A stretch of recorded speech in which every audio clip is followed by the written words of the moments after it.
കേരള രാഷ്ട്രീയത്തിൽ പകരക്കാരനില്ലാത്ത സമുന്നതനായ ലീഡർ ശ്രീ കെ കരുണാകരന്റെ പ്രിയപുത്രനായ ശ്രീ കെ മുരളീധരൻ MP സർവമത തീർത്ഥാടന കേന്ദ്രമായ പെരുമുറത്ത് ശ്രീ വിഷ്ണുമായ കുട്ടിച്ചാത്തൻ സ്വാമി ശ്രീ മഹാകാളി ക്ഷേത്രത്തിൽ അനുഗ്രഹം തേടിയെത്തി.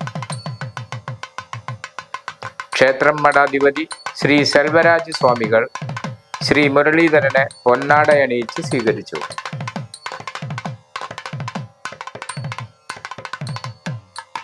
MP ശ്രീ കെ മുരളീധരനോടൊപ്പം DCC vice president Joseph Tajet, DCC സെക്രട്ടറിമാരായ Shevi Kodiyan, K Gopalakrishnan, block president Sudhan Karayil തുടങ്ങി നിരവധി നേതാക്കളും പ്രവർത്തകരും കൂടെയുണ്ടായിരുന്നു.